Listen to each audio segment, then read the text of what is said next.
Ang mga disenyong ito mula sa malikhaing isip, buong ingat na lililukit, kahit buong araw pa mangawit, matyagang bubuin.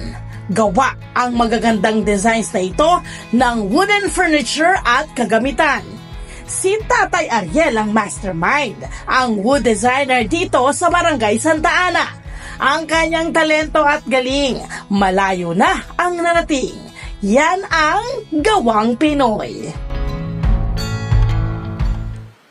Magandang umaga, Sir Ariel Felizardo. Good morning, sir. Morning! Magandang umaga at magandang lalaki at babae tayong lahat. Yes! Bravo!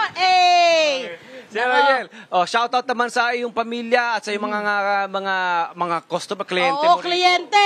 Oy, mga customers na nandyan, pasensya sa pag-aantay. Oo, wait Mga lang. nasa labas at Wait lang. Grabe yung aga anak ko, naman. si Joshua, si Hannah at si Jeriel Yan. na nasa school ngayon. Yun. Narito ko. Ayan. Maganda. Hello sa inyo lahat. Hello po sa inyo lahat. Bago tayo magpatuloy sa mga katanungan, pinag-usapan natin kanina habang naghintay tayo, yung talagang... Bestie, may bestie pala to. Oo, yung bestie niya, no, si Sir Jerry Araos, sa isang sikat na eskultor. Correct. Ang anak niya, kaibigan natin, si Nawaya Araos. Yeah. Talagang ang mga taga Rizal, ang mga taga rito ay talagang creative, no? Artistic, ano po? Mahilig talaga sa arts. Actually, nag-fine arts ako. Oh. Nga lang, laging first year. Nakawalong subject ako. Nakawalong kurso, pero... Kasi talaga yung nauning art mo talaga. Ano? mahilig ako sa fine arts talaga. Ito po negosyo nyo, minana nyo po ba sa magulang? Pamilya. Oo, minana ko sa Gaano father. katagal na po ito? Hindi pa ako pinapanganak. 1960s pa eh. Wow, So, tagal. talaga, ang kultura ng Taytay talaga Yes. sa woodworks. So, siya yung mga nauna rito. In short, my Na mga friend, nag-design. embedded na talaga dito lahat ng mga ginawa ng kanyang pamilya nandito na sa area na to. Yun po ba yun? Talaga, kung inyong susumahin lang, wag naman, parang mga ilang woodworks na ang mga nagagawa ninyo. Ay, hindi ko na po Hindi na ma-recall mabilang. sa dami na. Ako marami pang naranasan mula pagkabata. Meron ho ba doon sa mga woodworks po ninyo na parang pinasasadya, pinapakita sa inyo, tay, gusto ko ng ganito, or meron din mga sa inyo na sarili nyo, kayo yung bahala, artist mismo? Yung iba, meron silang drawing na, may design na sila. Okay. Yung iba naman, nagpapagawa ng idea o Sa nagpapaano inyo? sa akin ng idea. Doon sa katanungan natin kanina, kasi ang tanong kasi paano ka nahilig Yes, sa wood correct, design. correct, Pero correct. nabanggit nga niya, talagang minana na niya yung Correct, sa mga magulang, artistic talent sa nakalakhan magulang. na niya. Oo. Kasi talagang yung father ko, sinasama na ako, bata pa ako dito. So, nagkaroon na rin ako ng interest. Although, ang aking pinag-aralan ay agriculture. At hindi rin masama yun. Mga kabataan ngayon, maganda rin ang agriculture. Di ba? Ayun. Ay, gusto naming malaman tayo dito sa pag-woodwork po ninyo.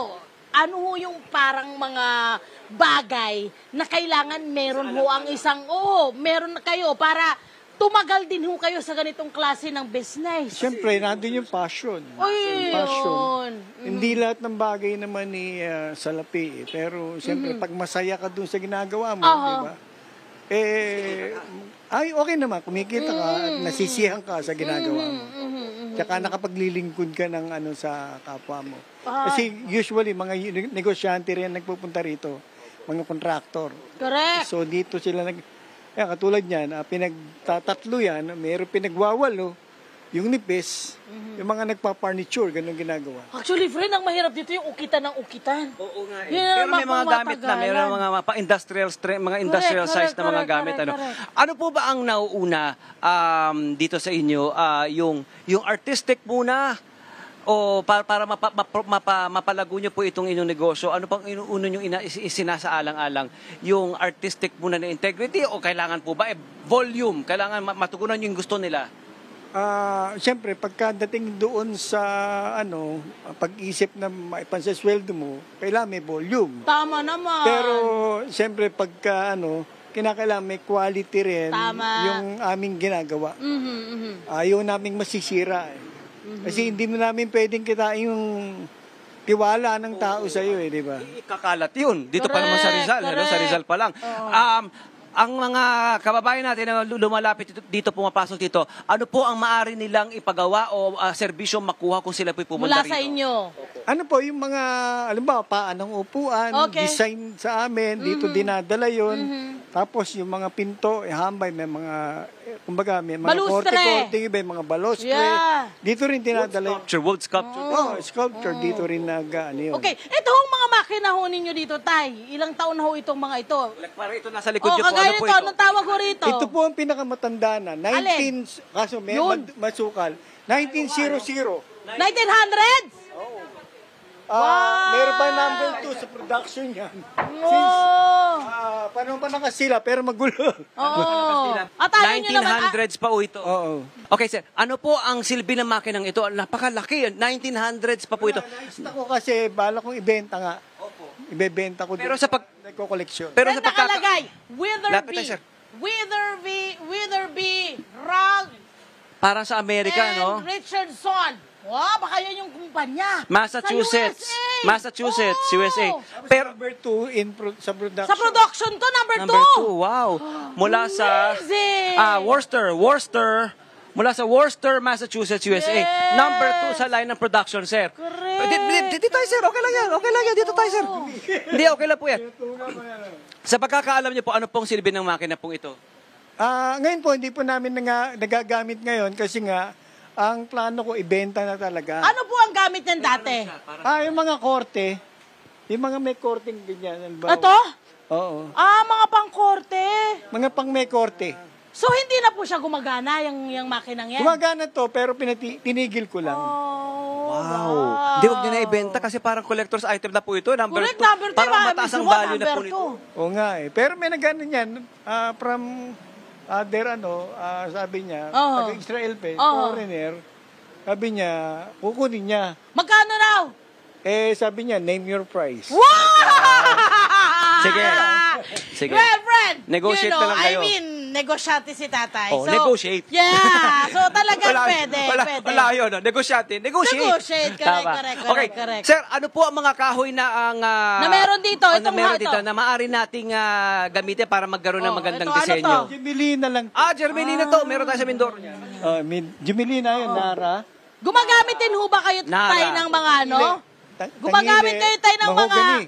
Mahogany, matibay po. Yung mahogany ito, tangili. Yan, love. Ano meron dyan? Hindi ko alam kung anong mga Nara ano to yan, eh. Nara. Nara din to. Nara. Saan ho nanggagaling yung inyong mga kahoy? Sa iba't ibang lugar ba ng Actually, sa Pilipinas? customer po yan eh. Dinala rito. Dinadala rito, Okay, pinapa-slice amin. Okay. So kami ay, service lang kami. Yes, na correct, ginagawa correct, namin correct. yung gusto nilang gawin Aha. sa kanilang mga Paano ang charging nyo po niyan, sir? per bore feet.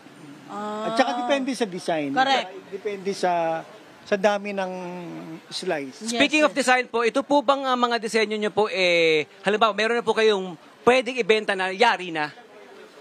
Actually, yung iba, made to order na pinagagawa sa akin.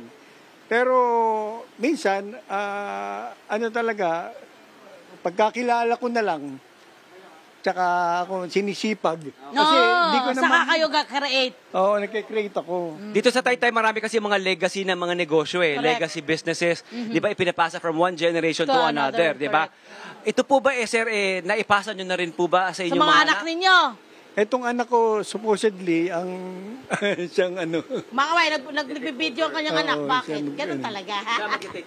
Oo. At gusto niya itong negosyo na ito. Nandito siya, kaya siguro gusto niya. Yan! Ayun, my friend, alam mo, isa sa mga dahilan bakit din namamatay yung ating mga nakagisnan. Kagaya nito, parte ito ng kultura at tradisyon. Correct. Walang nagtutuloy. Pero ito, may magtutuloy. Okay.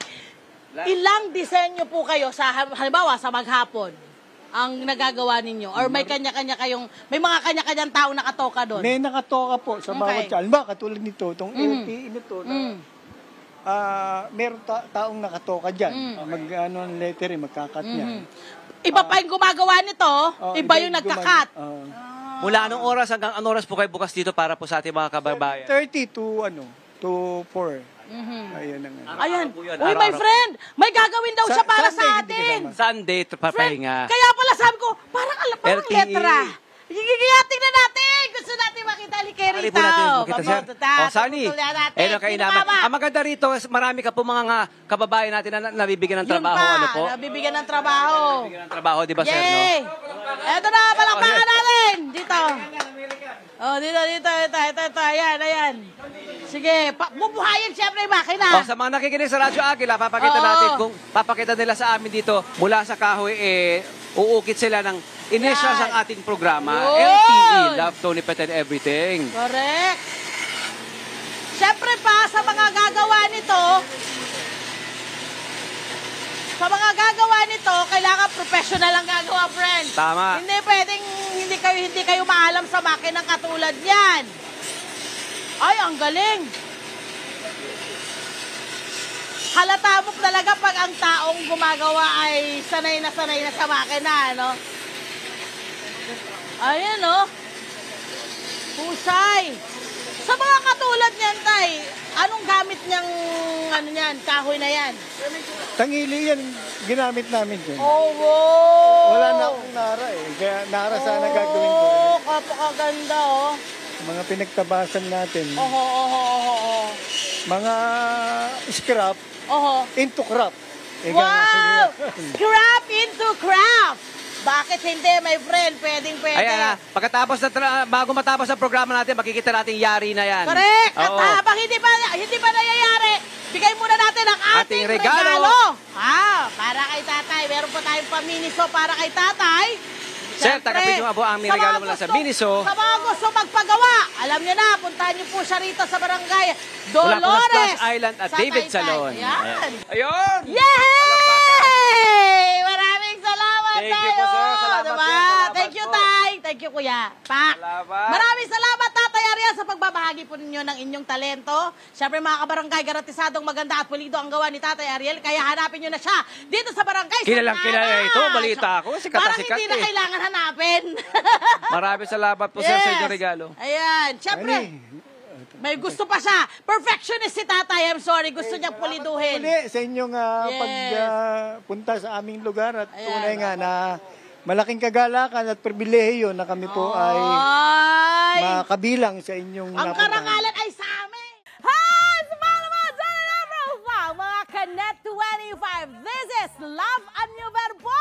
For more love, Tunipet, and Arafang updates, just click the subscribe button and follow us on our Net25 social media pages at Net25 TV and Net25 Entertainment Facebook.